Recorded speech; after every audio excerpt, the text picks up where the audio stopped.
Assalamualaikum warahmatullahi wabarakatuh. Baiklah, kami dari kelompok 8 akan mempresentasikan sebuah makalah mengenai asesmen dan evaluasi dalam pembelajaran efektif.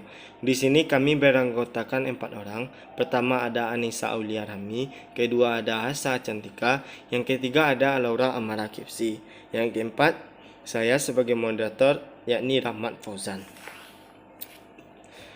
Materi pertama yang akan disampaikan oleh saya sendiri.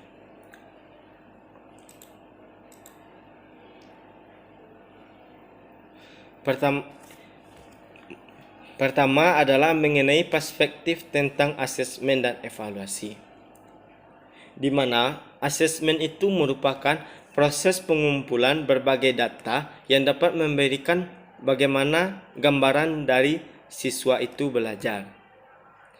Di mana menurut beberapa para ahli, asesmen adalah sarana yang secara kronologis membantu guru dalam memonitor siswa.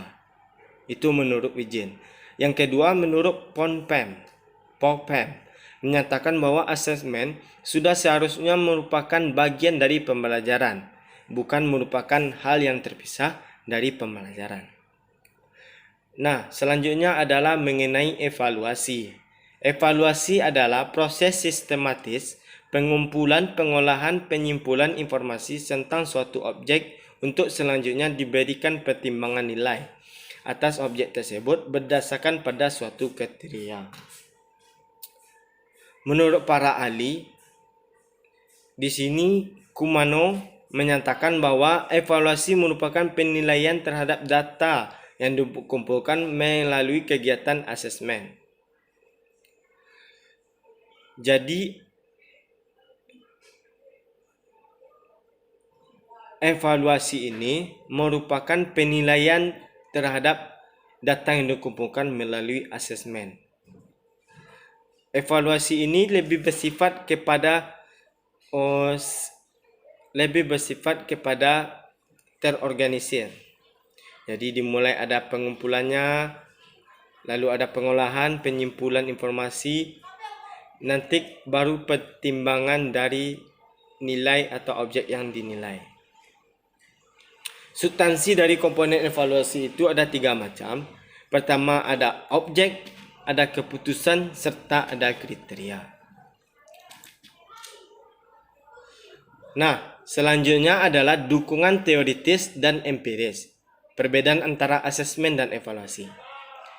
Di sini ada tiga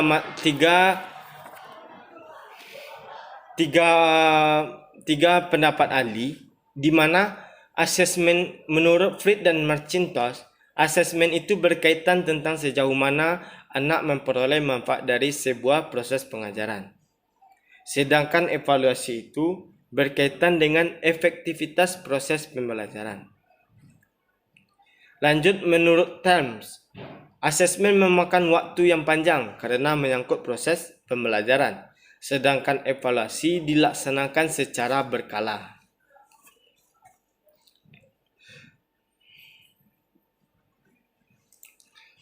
Selanjutnya menurut Lynn Grunlund, di mana evaluasi itu lebih bersifat abstrak dan luas daripada asesmen,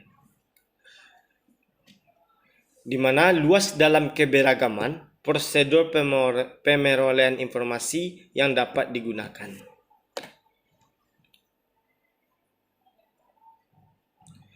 Selanjutnya adalah mengenai teknik asesmen. Di sini asesmen terbagi menjadi 2, teknik tes serta teknik non-tes. Selanjutnya mengenai prosedur evaluasi. Prosedur yang dimaksud adalah langkah-langkah pokok yang ditempuh dalam kegiatan evaluasi. Pertama adalah membuat rencana.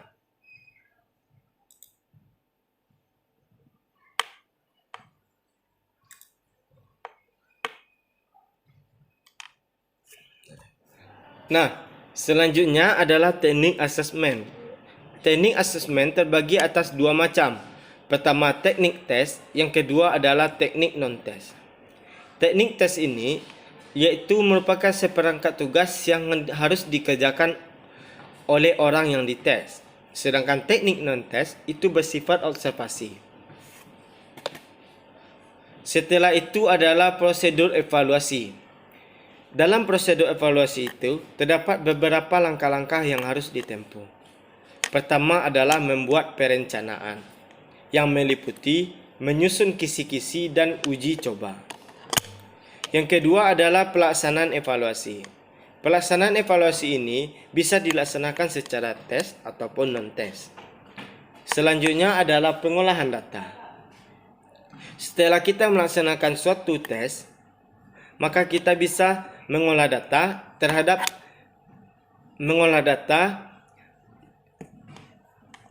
serta memaknai dari data yang telah kita dapat. Selanjutnya adalah penafsiran hasil evaluasi. Setelah kita olah datanya, maka tentu kita akan mendapatkan hasil. Lalu kita tafsirkan sehingga dapat menghasilkan makna atau isi serta kesimpulan dari data tersebut. Selanjutnya adalah laporan. Semua kegiatan dan hasil evaluasi harus dilaporkan kepada pihak yang berkepentingan.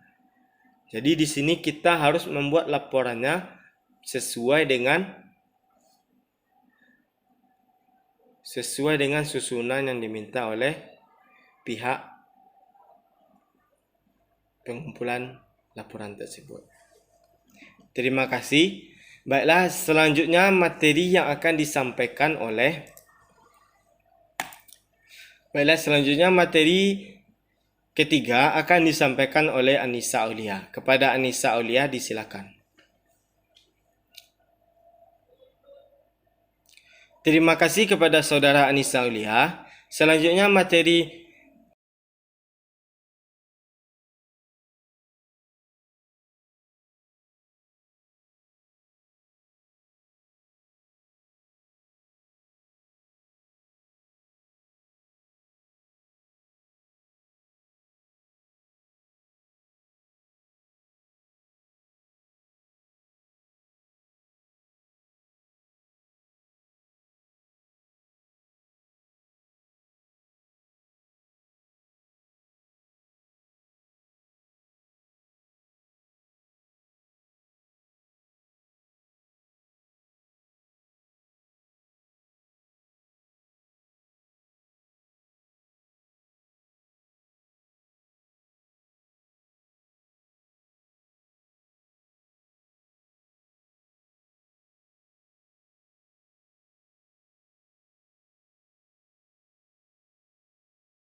Baiklah, terima kasih kepada moderator. Saya Hasa Cantika dengan NIM 18004018 akan melanjutkan materi selanjutnya, yaitu program asesmen kelas oleh guru.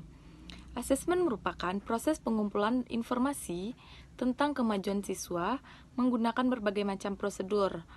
Perkembangan sistem penilaian berbasis kompetensi dasar mencangkup beberapa hal, yaitu yang pertama, standar kompetensi, yaitu kemampuan yang harus dimiliki oleh lulusan dalam setiap mata pelajaran yang memiliki implikasi yang sangat signifikan dalam perencanaan, metodologi, dan pengelolaan nilai. Yang kedua, kompetensi dasar, yaitu kemampuan minimal dalam rangka mata pelajaran yang harus dimiliki lulusan. Yang ketiga, rencana penilaian. Jadwal kegiatan penilaian dalam satu semester dikembangkan bersamaan dengan pengembangan silabus. Yang keempat, proses penilaian, yaitu pemilihan dan pengembangan teknik penilaian, sistem pencatatan dan pengelolaan proses. Yang kelima, proses implementasi menggunakan berbagai macam teknik penilaian. Yang pertama, penilaian kelas. Penilaian kelas pada dasarnya merupakan rangkaian kegiatan pendidik yang terkait dengan pengambilan keputusan tentang pencapaian kompetensi atau hasil belajar peserta didik selama mengikuti proses pembelajaran. Untuk kepentingan itu dilakukan pengumpulan data sebagai informasi akurat untuk pengambilan keputusan.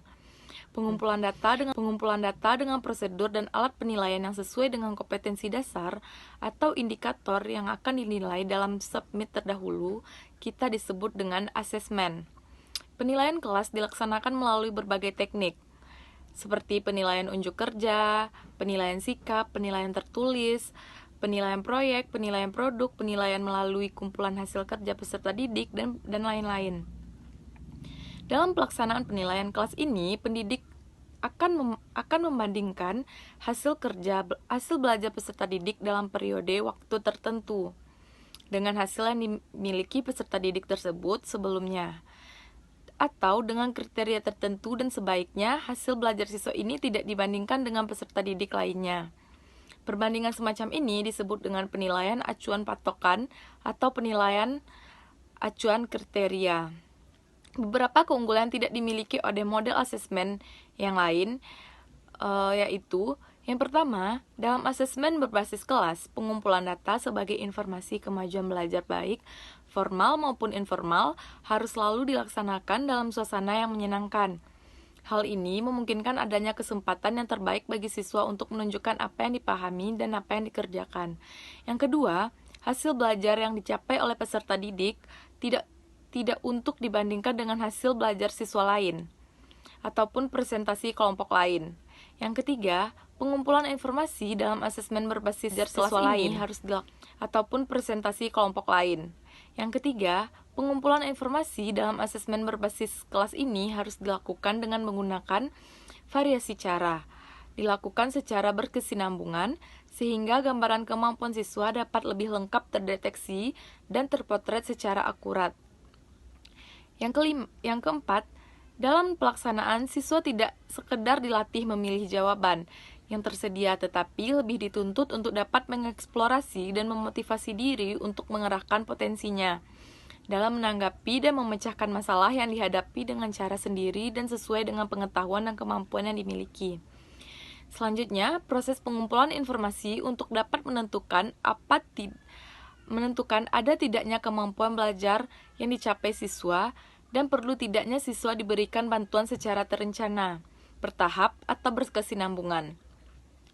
Dan selanjutnya, penilaian tidak hanya dilaksanakan setelah pembelajaran atau PBM, tetapi dapat dilaksanakan ketika PBM sedang berlangsung penilaian proses hasil kerja atau karya siswa yang berbentuk dua dimensi yang dapat dikumpulkan dalam portofolio yang berbentuk 3 dimensi. Selanjutnya, kriteria penilaian karya siswa dapat dibahas dikompromikan antara guru dengan para siswa sebelumnya.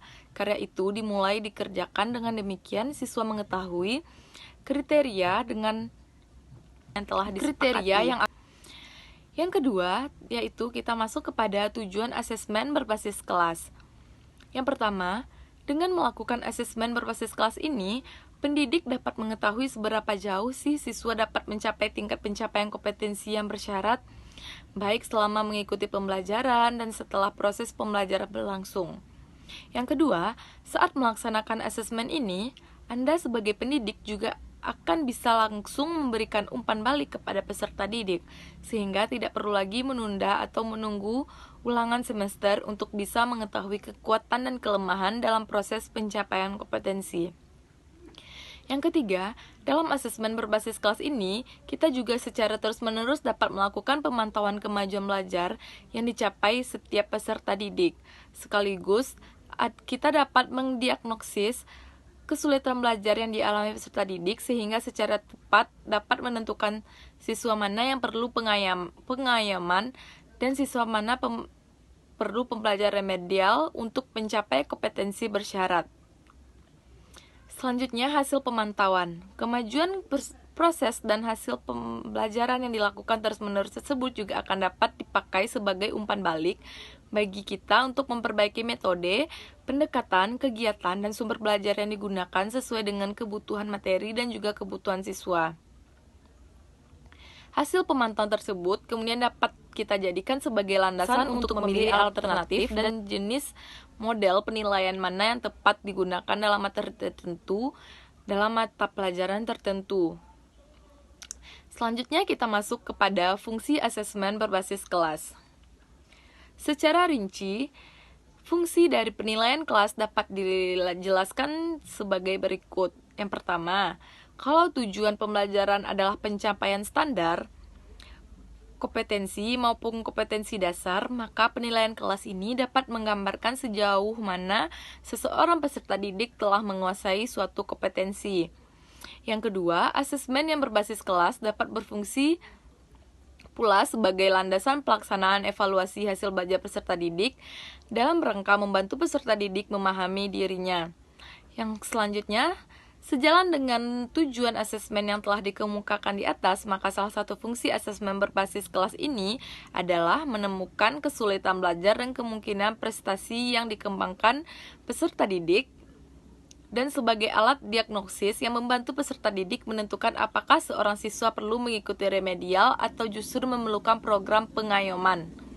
Dengan demikian, asesmen juga akan berfungsi sebagai upaya pendidik untuk dapat menemukan kelemahan dan kekurangan proses pembelajaran yang telah dilakukan atau yang sedang dilakukan. Kesemuaan dapat dipakai sebagai kontrol bagi guru sebagai pendidik, dan semua menyatakan bahwa asesmen merupakan sarana yang secara kronologis membantu guru dalam memonitor siswa. Oleh karena itu, maka Popman 1995 menyatakan bahwa asesmen sudah seharusnya merupakan bagian dari pembelajaran, bukan merupakan hal yang terpisah. Nah, selanjutnya, salah satu bentuk penilaian adalah asesmen tradisional. Menurut Muller 2008, asesmen tradisional adalah penilaian yang mengacu pada ukuran tes pilihan ganda, tes melengkapi, tes benar-salah, menjodohkan, dan semacamnya. Siswa secara khas memilih suatu jawaban atau mengingat informasi untuk meningkatkan penilaian. Yang pertama, terdapat beberapa ciri-ciri asesmen tradisional, di antaranya yaitu penilaian dilakukan untuk menilai kemampuan siswa dalam memberikan jawaban yang benar. Yang kedua, tes diberikan tidak berhubungan dengan realitas kehidupan siswa. Tes terpisah dan pembelajaran yang dilakukan siswa, dan dapat diskors dengan reliabilitas tinggi. Selanjutnya, manfaat dan tujuan asesmen tradisional. Yang pertama, manfaat asesmen tradisional yaitu untuk mengetahui tingkat pencapaian kompetensi selama dan setelah proses pelajaran berlangsung. Yang kedua, untuk memberikan umpan balik bagi peserta didik agar mengetahui kekuatan dan kelemahan dalam proses pencapaian kompetensi. Yang ketiga, untuk memantau kemajuan dan mendiagnosis kesulitan. Kesemuaan dapat dipakai sebagai kontrol bagi guru sebagai pendidik dan semua stakeholder pendidikan dalam lingkup sekolah tentang gambaran kemajuan, perkembangan proses, dan hasil belajar peserta didik. Nah, materi selanjutnya kita masuk kepada hal-hal spesifik dalam asesmen tradisional.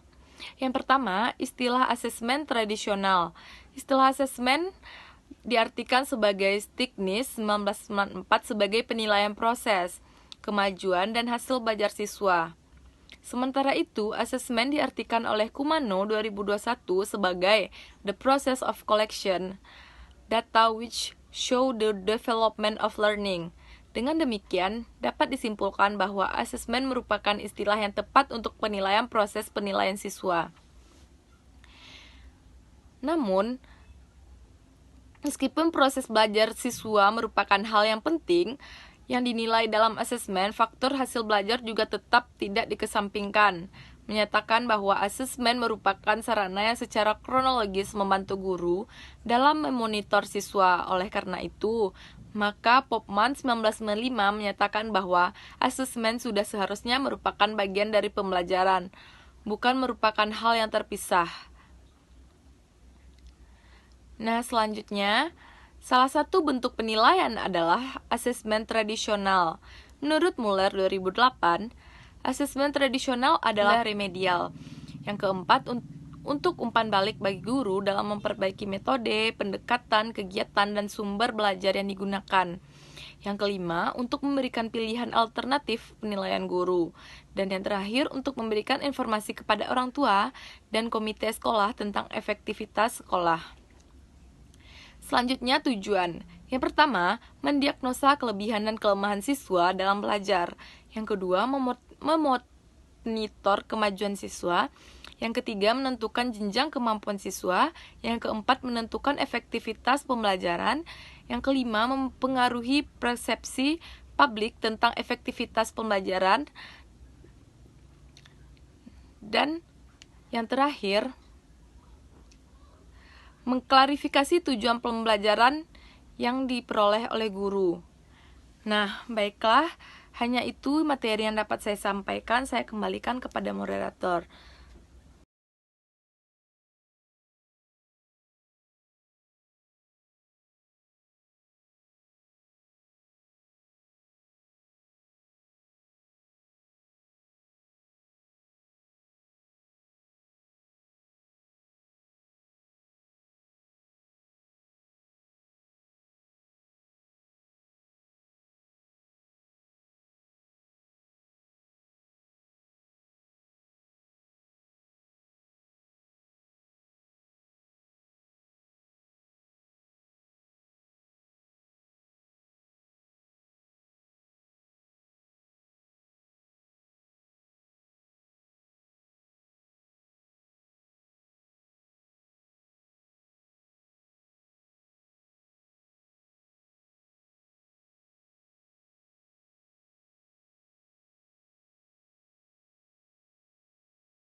Kepada Laura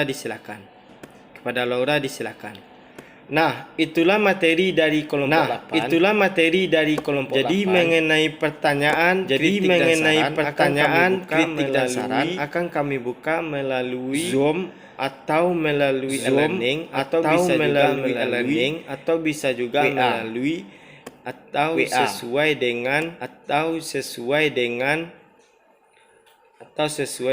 dosen.